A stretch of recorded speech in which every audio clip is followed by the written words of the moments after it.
आओ बच्चों, आज हम लोग जानेंगे जनन के बारे में। जनन यानी रिप्रोडक्शन, जनन यानी रिप्रोडक्शन। हम लोग चैप्टर पढ़ रहे थे जंतुओं में जनन, रिप्रोडक्शन इन एनिमल। हम लोग आज जानेंगे जनन के बारे में। जनन, जनन किसे कहते हैं? जनन किसे कहते हैं? रिप्रोडक्शन किसे कहते हैं?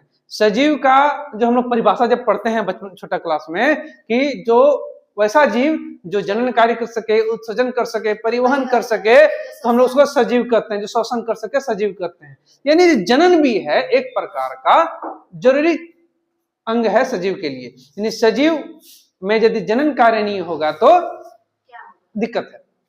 मान के चलो कोई जीव है वो जनन कार्य ना करे तो क्या होगा, एक बार सोच के देखना है कि यदि कोई जीव है वो जनन कार्य नहीं कर पा रहा है तो क्या होगा। मान के चलिए मुर्गी जो है, मुर्गी जनन कार्य बंद कर दे, क्या होगा? एक समय बाद मुर्गी का अस्तित्व ही खत्म हो जाएगा। हम लोग मतलब कि जनन से एक नए संतान का जन्म होता है, एक नई पीढ़ी का जन्म होता है। समझ में आ गया? जैसे कि बकरी की प्रजाति है, यदि कोई भी बकरी जन्म देना बंद कर दे, बकरियों में प्रजनन की क्रिया बंद हो जाए, जनन कार्य रुक जाए, तो क्या होगा? एक दिन के बाद, आज 50 साल 100 साल जो भी हो, बकरी इस पृथ्वी से विलुप्त हो जाएगी। इसी प्रकार मनुष्यों में भी होता है। यदि मनुष्य में जनन कार्य रुक जाए तो मनुष्यों की प्रजाति, यानी मनुष्य की जो प्रजाति है, मनुष्य का जो अस्तित्व है, एक दिन बाद पृथ्वी से समाप्त हो जाएगा।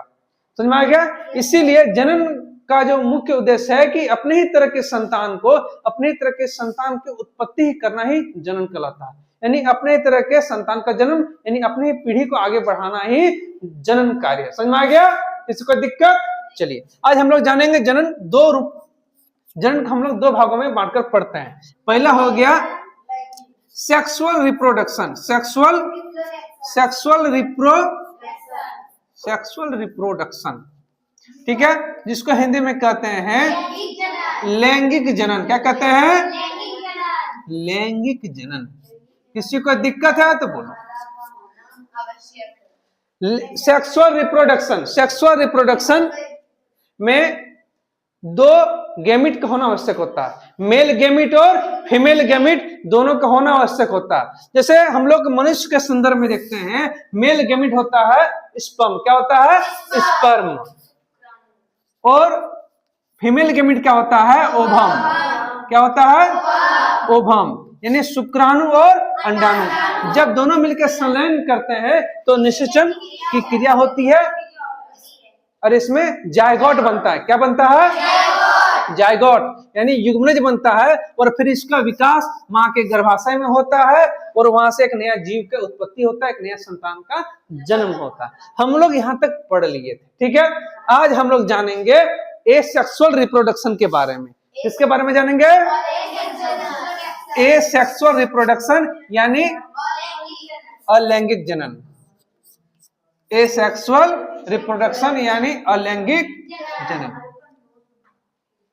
अलैंगिक जनन जिसमें क्या होता है, जैसे कि अभी सेक्सुअल में क्या बोले, सेक्सुअल में मेल और फीमेल गैमिट दोनों का होना आवश्यक होता है। लेकिन एसेक्सुअल रिप्रोडक्शन में होता है कि इसमें मेल और फीमेल गैमिट अलग अलग नहीं चाहिए, एक ही से एक नया जीव का निर्माण हो जाता है। इसमें विभाजन के फलस्वरूप एक नया जीव का निर्माण हो जाता है, एक नया जीव का जन्म हो जाता है। जैसे कि हम लोग जैसे कि जान रहे हैं अमीबा, ये अमीबा है, ठीक है। दुनिया का सबसे आसान फिगर बनाने में से सबसे आसान फिगर एक है। इसका फिगर कैसे बना दो, अमीबा हो गया। समझ में आ गया? ये इसका केंद्रक है। क्या है? इसका पहले केंद्रक में विभाजन होता है। जैसे अमीबा है, इसका पहले केंद्रक में विभाजन होता है, ठीक है। केंद्रक में विभाजन, देखो इसका अब केंद्रक में विभाजन हो गया। अब केंद्रक में विभाजन के फलस्वरूप एक अलग अलग अमीबा बन गया। यानी एक अमीबा से दो अमीबा बन गया। अमीबा का विभाजन हो गया यानी खंडन हो गया। हम लोग बोलते हैं ना कि खंडन मतलब विभाजन मतलब खंडन। तो क्या होता है, एक अमीबा से दो अमीबा में खंडन हो गया। क्या गो में हुआ? दो गो में, यानी द्विखंडन। इसे कहते हैं अमीबा में द्विखंडन। क्या गो हुआ? दो गो में, यानी एक अमीबा से दो अमीबा यानी द्विखंडन। इसे कहते हैं अमीबा में द्विखंडन। समझ में आ गया?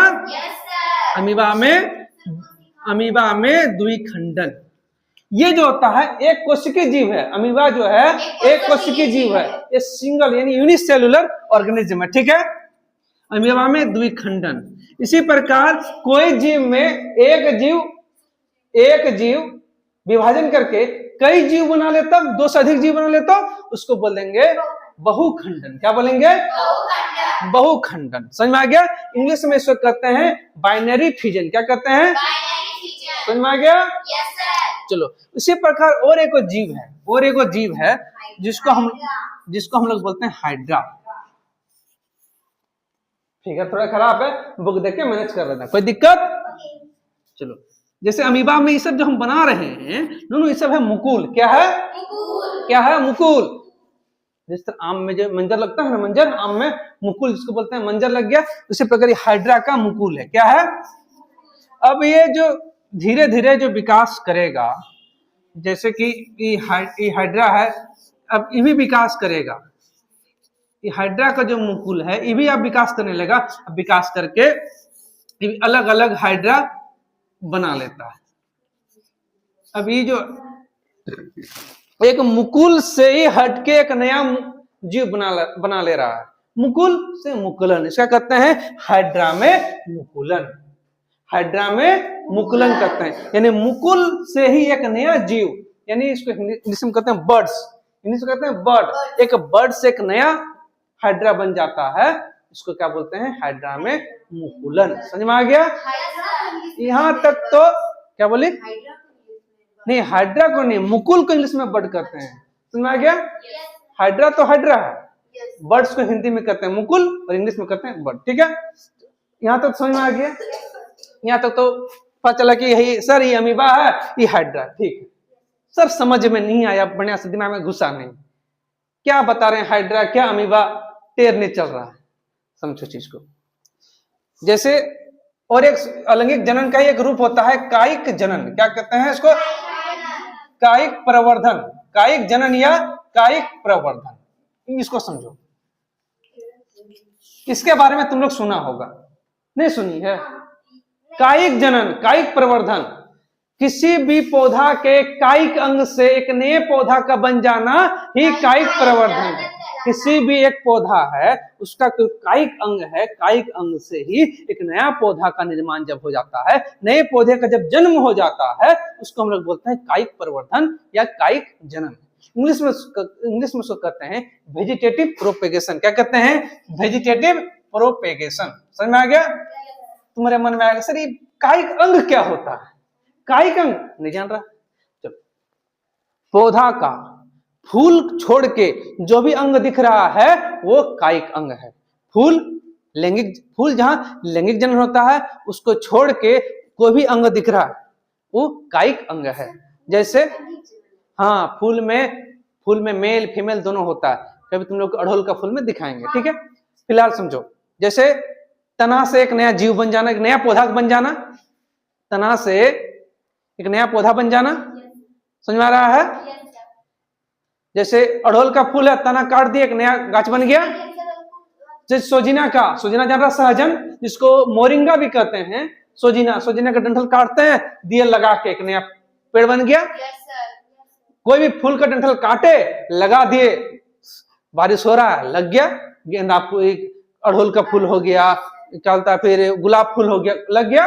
तो पौधा के कायिक अंग से एक नया पौधा बन जाना ही कायिक प्रवर्धन है। इंग्लिश में कहते हैं इसको वेजिटेटिव प्रोपेगेशन। क्या कहते हैं?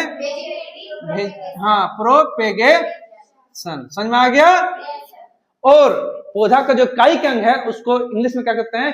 Vegetative organ. क्या कहते हैं? Vegetative organ. क्या कहते हैं? हाँ, वेजिटेटिव ऑर्गेन। समझ में आ गया? यही था अलैंगिक जनन। लैंगिक जनन समझ में आ गया था, लैंगिक जनन हो गया। समझ में आ गया? ठीक, धन्यवाद। और आप लोग जो भी यूट्यूब और फेसबुक में देख रहे हैं, प्लीज फॉलो, लाइक और शेयर जरूर करें और सब्सक्राइब जरूर करें। Thank you.